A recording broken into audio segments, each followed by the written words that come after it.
हमेशा विवादास्पद रहते हैं और हमेशा बच्चों के हकों को खाते और डकारते रहते हैं। बच्चों को शुद्ध भोजन भी मिलना चाहिए, स्वच्छता रहना चाहिए, सफाई रहना चाहिए। अगर इन चीजों को अनदेखा करोगे तो ये सरासर संविधान की धज्जियां उड़ाने जैसा होगा।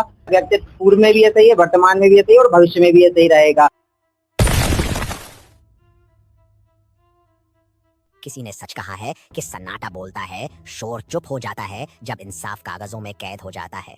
तो जिम्मेदार अफसर आखिरकार आधी नींद से जागे और आदेश निकाल दिया कि सिलवानी के एस सी छात्रावास से अधीक्षक हरिशरण व्यास हटाए गए हैं। लेकिन हकीकत ये है कि उनकी हिटलरशाही अभी भी एसटी छात्रावास में बदस्तूर जारी है। कलेक्टर ऑफिस ने आदेश में खुद लिखा कि 16 अगस्त को मीडिया में दिखाई गई खबरें सच्ची थीं, बच्चे भूखे थे, गंदगी असली थी और अधीक्षक की हिटलरशाही भी असली थी। सोचिए, 15 अगस्त को जब पूरा देश आजादी का जश्न मना रहा था, उसी वक्त उत्कृष्ट छात्रावास में बच्चे भूख से बिलख रहे थे। रात 9 बजे तक खाना नहीं मिला और जब आवाज उठाई तो अधीक्षक ने बच्चों को ही एफआईआर की धमकी दी। आटे में कीड़े, जली हुई रोटियां, रोज वही सब्जी और ऊपर से डराने धमकाने की हिटलरशाही। क्या यही है उत्कृष्ट छात्रावास?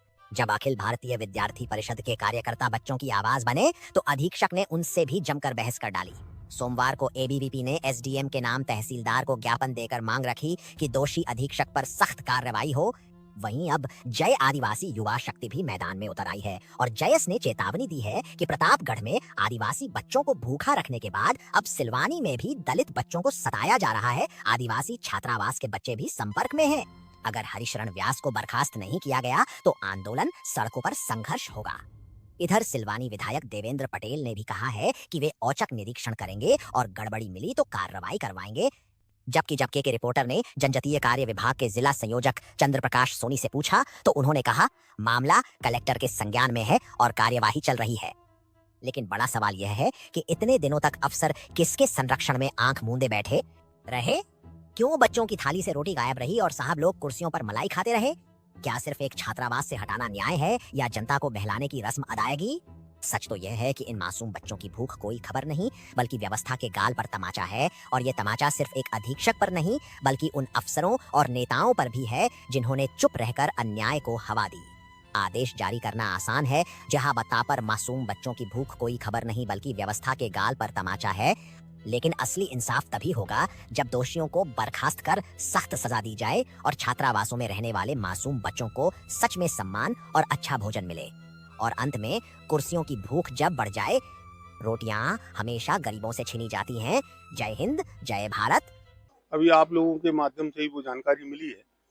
हम चूंकि जानकारी अभी प्राप्त हुई है तो अगली बार हम आएंगे तो उसका निरीक्षण करेंगे और अगर कोई अनियमितताएं हुई हैं तो शासन के पे लिख के उनके ऊपर कार्रवाई करवाने का प्रयास करेंगे। क्योंकि बच्चों को शुद्ध भोजन भी मिलना चाहिए, स्वच्छता रहना चाहिए, सफाई रहना चाहिए, जिससे बच्चे अच्छे से वहाँ खाना भी खा सके, रह भी सके और अच्छे से पढ़ाई कर भी सके। इससे पहले व्यास जी प्रतापगढ़ में थे, वहाँ का छात्रावास जो हॉस्टल था उन्होंने खत्म कर दिया है, ऐसी जानकारी सुनने में आ रही, ग्रामीणों ने बताया।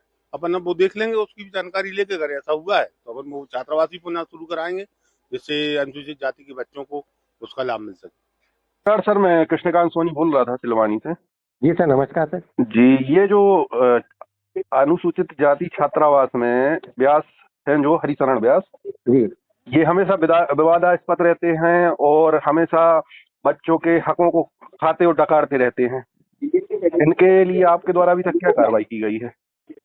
इनको अनुसूचित जाति छात्रावास से कल हटा दिया गया है जी। और इनकी जगह पे गोविंद राजपूत को चार्ज दिया गया है, जो सहायक शिक्षक हैं बालक आश्रम सिलवानी में जी। और इनके विरुद्ध कार्रवाई की जा रही है। ये और बच्चों की जो सुविधाएं थी मूलभूत, वो हमने प्रयास किया है। कल कुछ व्यवस्था हमने बनाई और उपलब्ध कराई हैं, शेष रह गई हैं तो वो हम लोग विद इन 2 मंथ में कंप्लीट कर देंगे कि उस सामग्री का बजट आ गया और प्रोसेस चल रही है हमारी।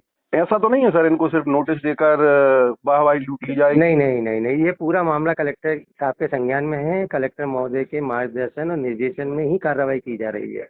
इसमें किसी प्रकार की लीपापोती या किसी प्रकार का कोई नहीं किया जाए। क्या नाम है आपका? मैं विजय पटेल, जय जिलाध्यक्ष रायसेन। ये जो अधीक्षक सदस्य हैं यहाँ पे, मेरा उनके बारे में यही कहना है कि ये अधीक्षक महोदय पहले भी प्रतापगढ़ में पदभार ग्रहण करे हुए थे, तो वहाँ पे जो हॉस्टल थी उनकी दीन दशा आप देख सकते हैं। और फिर भी अभी इनको यहाँ पे जो आदिवासी की हॉस्टलों का इंचार्ज बना के रखा है, ये सरासर गलत है। इनको सभी हॉस्टलों से बर्खास्त किया जाए और इनका निलंबित आदेश जारी किया जाए, नहीं तो आदिवासी बच्चे मुझसे संपर्क कर रहे हैं, मैं उनको सभी को लेकर चक्का जाम करूंगा, एसडीएम महोदय के यहाँ पे ज्ञापन दूंगा, धरना दूंगा। अगर जो भी कुछ होगा तो शासन प्रशासन की जवाबदारी होगी। अनुसूचित जाति के बच्चों ने जो सवाल किया, उनके हॉस्टल में आके कीड़े और बहुत सी अनियमितताएं देखी गई, जिला प्रशासन द्वारा सिर्फ उनको अभी नोटिस जारी किया गया है, इस पर क्या कहना चाहेंगे? मैं तो जिला प्रशासन महोदय से भी ये कहना चाहता हूँ कि ये आप मतलब शासन के होके भी अगर इन चीजों को अनदेखा करोगे तो ये सरासर संविधान की धज्जियां उड़ाने जैसा होगा, क्योंकि उन चीजों में कीड़े मकोड़े फिर भी उस व्यक्ति को आप पद पे बनाए रखना, ये सरासर गलत है, ये संविधान के खिलाफ है। आज आप लोगों ने ज्ञापन दिया है, उसके बारे में बताएं और आपका नाम और पद बताएं। जय यादव, भाग संयोजक, भाग सिलवानी, अखिल भारतीय विद्यार्थी परिषद। आज अखिल भारतीय विद्यार्थी परिषद ने ज्ञापन दिया था 15 अगस्त के दिन। विद्यार्थियों से सूचना मिली थी विद्यार्थी परिषद को कि ऐसी जो छात्रावास है उनके अधीक्षक जी द्वारा उनको भोजन नहीं दिए गए, तो उनके भोजन में कई कमियां पाई जा रही, अनियमितताएं पाई जा रही। उसके संबंध में आज विद्यार्थी परिषद ने अनुविभागीय अधिकारी महोदय जी को ज्ञापन दिया था और ज्ञापन में विदित किया है कि जो वहाँ की दयनीय स्थिति है हॉस्टल की, जो विद्यार्थियों ने विद्यार्थी परिषद के समक्ष रखी थी, उसके संबंध में आज ज्ञापन दिया। और विद्यार्थी परिषद यह मांग करती है शासन प्रशासन से कि जांच कर उन पर सख्त से सख्त कार्रवाई की जाए और उनको निलंबित किया जाए, क्योंकि किसी भी व्यक्ति के व्यक्तित्व से उसकी पहचान होती है। इनका व्यक्तित्व पूर्व में भी ऐसा ही है, वर्तमान में भी ऐसा ही और भविष्य में भी ऐसा ही रहेगा। उनको सिर्फ एक हॉस्टल से हटा के दूसरे हॉस्टल में शिफ्ट करना, यह कोई विद्यार्थियों के प्रति जागरूक और विद्यार्थियों के प्रति कोई उद्देश्यपूर्ण कारण नहीं होगा, क्योंकि विद्यार्थियों को पूर्व में भी समस्या, वर्तमान में भी और भविष्य में भी उनके द्वारा यही समस्याएं बनी रहेंगी। अगर अखिल भारतीय विद्यार्थी परिषद की मांग पूरी नहीं होती तो विद्यार्थी परिषद आंदोलन करने के लिए बाध्य होगी, जिसकी संपूर्ण जिम्मेदारी शासन एवं प्रशासन की रहेगी।